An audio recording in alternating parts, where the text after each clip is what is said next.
Shalom, selamat minggu buat kita semua. Selamat minggu buat teman-teman Angkoso, pemuda, pemudi HKBP, dimanapun kalian berada. Gimana nih hari ini? Masih ada sukacita?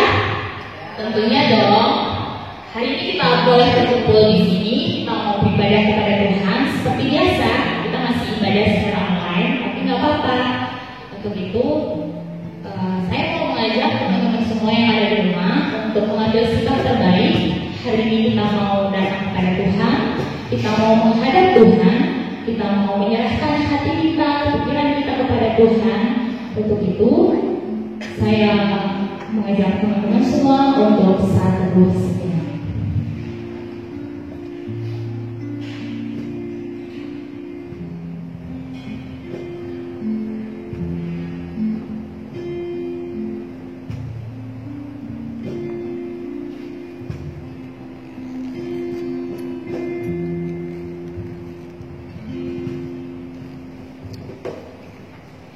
Teman-teman, dalam saat ini pasti ada saja yang membuat hati kita kecewa mungkin, atau ada yang mungkin bahagia terus.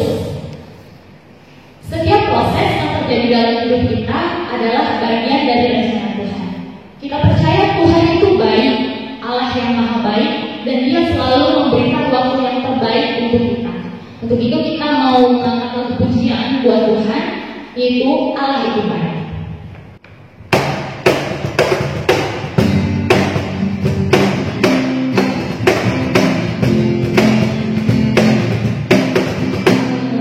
Yeah.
Segala puji dan syukur juga merupakan buat namamu ya Bapak. Terima kasih buat kesempatan pada hari ini.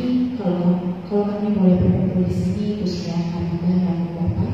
Pada hari ini ya Bapak, kami memulai ibadah kami melantunkan lagu pujian kepada Bapak. Dan sebentar lagi Tuhan, kami mau mendengarkan firman-Mu. Biarlah firman-Mu yang akan kami perdengarkan nanti kiranya boleh menjadi sesuatu kekuatan bagi kehidupan kami. Kau yang berkati hamba Tuhan yang akan mengabarkan berita Injil, kiranya Kau yang memberkati setiap kami Bapak. Terima kasih Yesus, di dalam nama Tuhan Yesus kami berdoa dan mengucap syukur. Haleluya, amin. Kita mau mendengarkan firman Tuhan, kita mau menyiapkan hati kita dan pikiran kita. Untuk itu kita bernyanyi Selamat Malam.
Sebentar kami akan disapa oleh firman Biarlah kuasa Roh Kudus-Mu yang menguasai hati dan pikiran kami, sehingga firman-Mu dapat kami mengerti.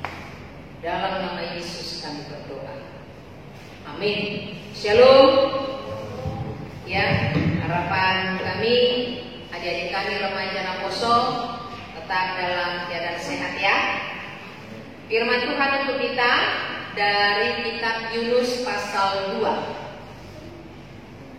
Kitab Yunus pasal 2 dimulai dari ayat yang pertama sampai dengan ayat yang ke-10. Yunus pasal 2 ayat 1 sampai 10. Kita boleh baca secara responsornya ya, sama adik kami di sini. Boleh? Dapat? Belum?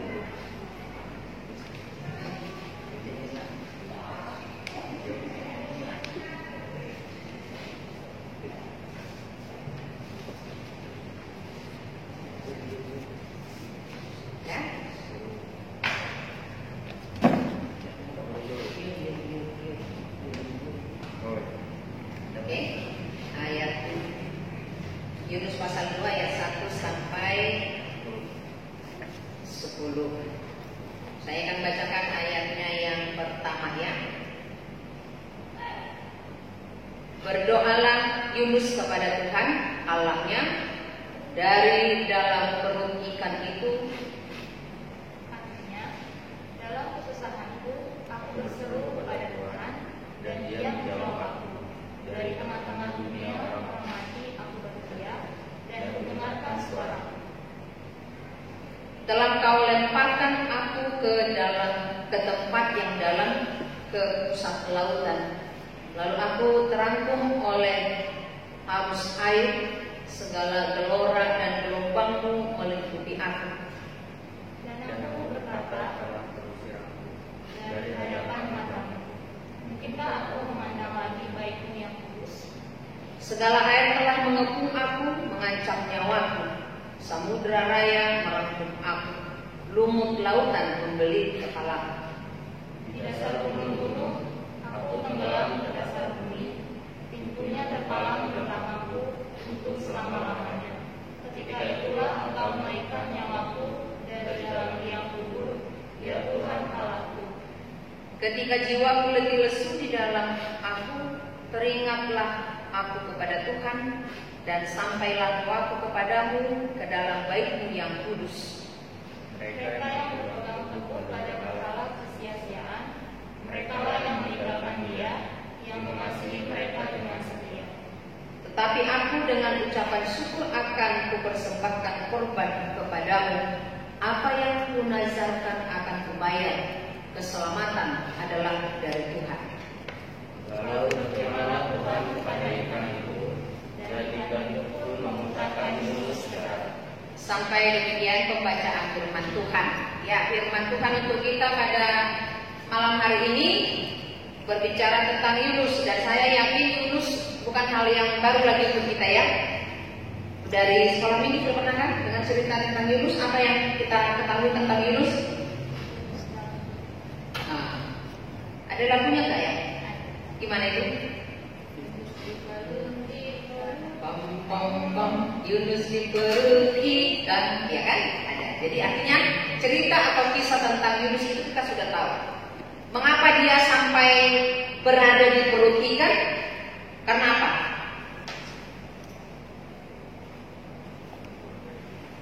Apa ya? Karena apa? Kamu dari mana dia? Kamu dari pendeta? Ya, dia diutus untuk pergi ke satu tempat di Niniwe, ya kan? Tapi dia pergi ke tempat yang lain, ya.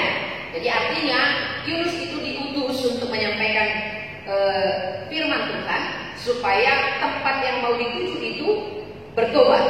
Tetapi ada rasa bagi Yunus, enak aja dia mendapatkan kasih setia Allah. Jadi artinya ada kecemburuan ya, ada faktor kecemburuan. Ngapain dia kebagian?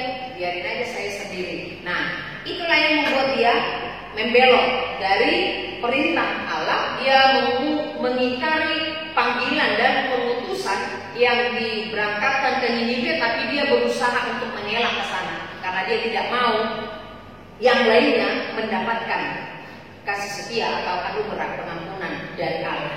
Nah, itu sebabnya dia berada dalam perut ikan sampai berapa hari? Berapa hari ya? Nah, dulu berarti pas khotbah sekolah minggu ya, Mangnya. Khotbah sekolah minggu tentang Yunus kalian lagi cabut kali ya, atau pas lagi jajan kali ya. Nah, dia berada di dalam perut ikan selama 3 hari, 3 malam ya. Dan dikatakan dalam nats ini, selama dia berada dalam perut ikan, dia merasakan bahwa dia sudah berada di liang kubur, sudah berada dalam kematian itu. Bayangannya, gambarannya. Makanya dikatakan dalam ayat 5, segala air telah mengepung aku, mengancam nyawaku, samudra raya merangkum aku, lumut lautan membelit aku. Nah, itu gambaran yang dia buat selama dia berada dalam perut ikan. Kalau secara logika nggak masuk akal ya. Kebayang segede apa sih ikannya? Makanya Yunus bisa masuk ke sana. Tetapi itu di luar dari jangkauan pikiran kita manusia. Apa yang disampaikan oleh Alkitab kita percaya. Amin. Nah, sekarang ketika Yunus berada dalam perut ikan, dia merasakan hidupnya sudah terancam. Dia sudah seakan berada dalam liang kubur, dalam kematian itu. Dan selanjutnya dikatakan dalam ayat 6 di bagian bawahnya, ketika itulah engkau naikkan nyawaku dari dalam liang kubur, ya Tuhan Allahku.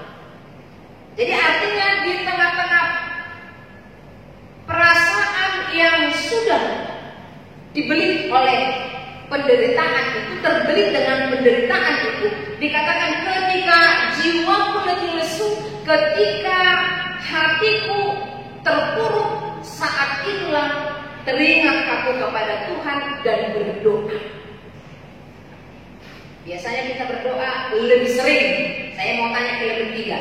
Lebih sering berdoa pada saat kapan? Saat suasana hatinya bahagia kah? Atau saat ada masalah? Atau saat ada pergumulan?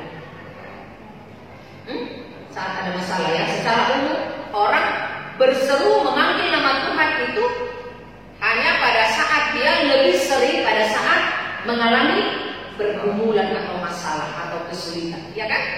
Kalau persoalan atau kesulitan itu ada, nama Tuhan itu ibarat kalau kertas kita gosok terus bisa udah hancur, atau tisu, ya kan? Kalau kita gosok terus panggil nama Tuhan sekali, 2 kali, dia bisa hancur kan? Jadi dari penderitaan itu, dari kesulitan itu kita sering berangkat untuk datang menghadap kepada Tuhan, seperti yang dilakukan oleh Yunus di sini. Dikatakan tadi, ketika dia letih lesu, yang membuat dia letih lesu, ketika yang membuat manusia itu berbeban berat apa? Persoalan hidup, ya kan? Persoalan hidup itu apa aja? Bisa banyak. Masalah ekonomi, masalah kebutuhan primer, sekunder, dan semuanya yang ada dalam kehidupan manusia, apalagi dalam kondisi saat ini. Kita sudah sempat senang ya bahwa wabah virus corona sudah hampir-hampir agak-agak gimana, tiba-tiba sekarang lagi Jakarta nggak tahu benar apa nggak, udah zona hitam katanya. Kalau udah zona hitam nggak tahu lagi, berarti nggak bisa lagi bergerak nanti orang Jakarta. Bisa-bisa yang kerja dari tempat kita ini ke Jakarta, nggak jadi lagi kerja dari rumah semua, ya kan? Dan bisa itu mewabah ke arah kita, Depok, Bogor, bisa jadi. Jadi artinya apa? Dalam kondisi yang demikian memang orang percaya sangat dibutuhkan hidup dalam doa. Tapi tidak cukupnya berdoa kan? Doa tanpa perbuatan juga tidak ada artinya. Tidak ada artinya kita berdoa, jauhkanlah Tuhan COVID-19 ini kami, tapi kita tidak mau cuci tangan, tidak mau pakai masker, terus kita keluyuran di luar sana. Tidak ada. Tapi ketika kita meminta kepada Tuhan supaya kita terhindar dari penyakit itu, apa yang harus kita lakukan? Kita lihat di sini Yunus ketika dia merasa berbeban berat, letih, lesu, dia datang kepada Tuhan. Nah, kita sekarang dipanggil. Apakah kita percaya kuasa doa? Percayakah remaja Naposo kuasa doa? Harus kita percaya. Walaupun mungkin kita tidak pernah meyakini itu sebelumnya, karena kita tidak pernah sungguh-sungguh berdoa. Kita lebih sering kita asal-asal berdoa, ya enggak? Kita berdoa kepada Tuhan hanya sebatas kayaknya karena kepentingan kita, ya kan?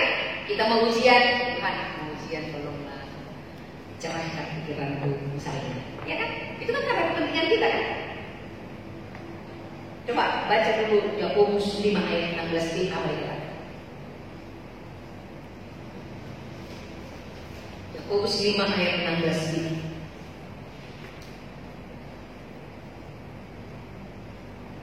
Dua orang benar, apa itu?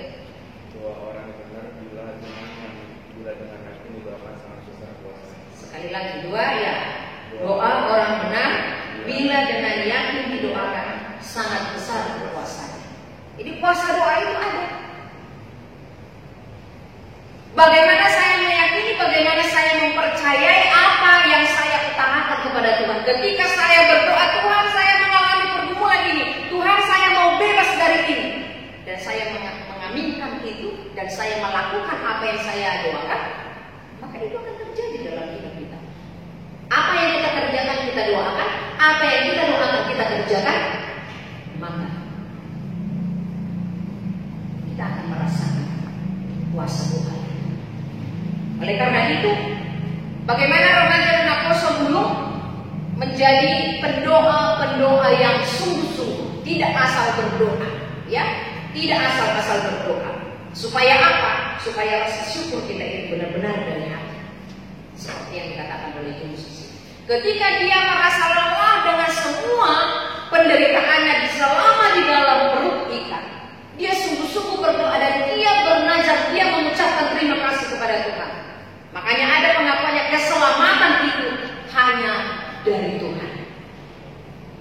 Jadi bagaimana kita sebagai remaja dan Naposo, apapun pergumulan yang kita hadapi, mungkin dalam pendidikan kita, dalam perkuliahan, bagaimana kita meyakini ketika kita berdoa kepada Tuhan, kita akan merasakan pertolongan Tuhan itu dalam hidup kita. Amin. Itu yang diserukan oleh firman Tuhan pada malam hari ini. Kiranya remaja dan Naposo Gunung menjadi pribadi yang sungguh-sungguh mau senantiasa berbicara, berdoa, karena doa itu adalah salah satu komunikasi kita yang tidak bisa terputus antara kita dengan Tuhan. Permasalahan yang kita hadapi apapun itu, jawabannya hanya sebatas lutut kita dengan lantai. Artinya apa? Kita mau bersujud untuk berdoa kepada Tuhan. Dia hanya sejauh doa. Artinya bagaimana kita mau memanggilnya, bagaimana kita berseru, meminta pertolongan, mengucap syukur, mengakui keberadaan Tuhan dalam hidup kita, dan mengakui kuasanya yang bekerja dalam hidup kita. Oleh karena itu, sebagaimana Yunus yang berusaha menghindar dari panggilan yang dia terima untuk memberitakan Injil, berdoalah. Waktu ini adalah kesempatan untuk kita remaja dan Naposo. Ini kemungkinan, mudah-mudahan di majelis nanti di sermon diizinkan. Ini yang terakhir kita ibadah PA secara online. Mulai minggu depan, harapan kita akan tatap muka secara langsung, ya kan? Bagaimana kita tergerak hati kita oleh kerinduan melayani Tuhan. Kalau tadi Bapak Pendeta menyinggung masalah melayani, kita membuat pelayanan itu bukan suatu beban. Melayanilah dengan hati, melayanilah dengan sukacita, melayanilah dengan rela, bukan menjadi beban. Jangan seperti Yunus, tapi jadilah seperti Paulus. Oleh karena anugerah Tuhan, dia dengan semangat memberitakan Injil itu. Maka dari itu, jangan pernah lelah untuk memberitakan Injil, atau jangan pernah lelah bekerja di ladang Tuhan. Berdoalah meminta kekuatan kepadanya. Amin. Berdoa. Terima kasih Tuhan.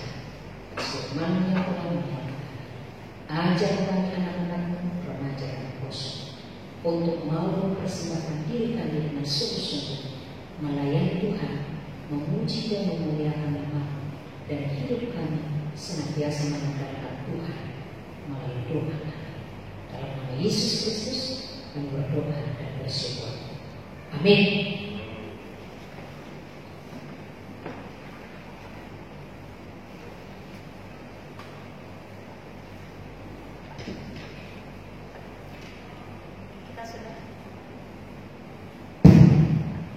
Kita sudah mendengarkan firman Tuhan.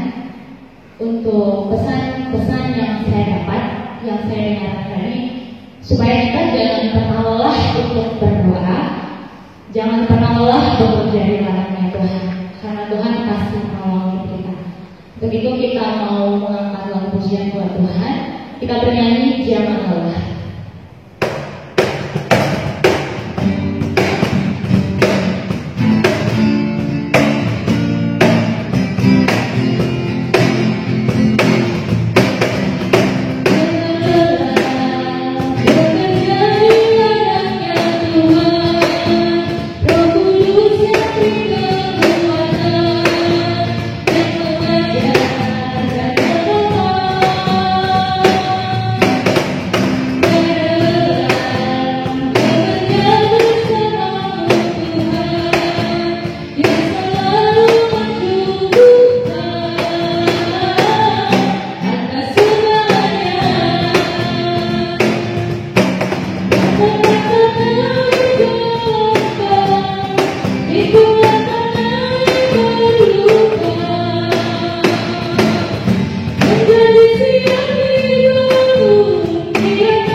Kasih setia Allah dan persekutuan Roh Kudus menyertai kita senantiasa.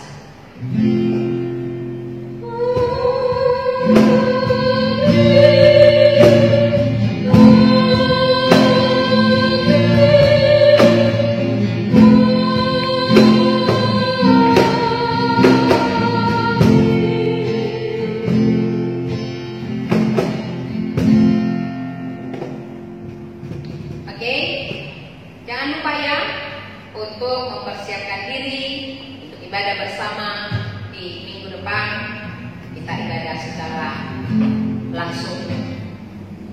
Kita harapkan itu bisa terjadi. Shalom.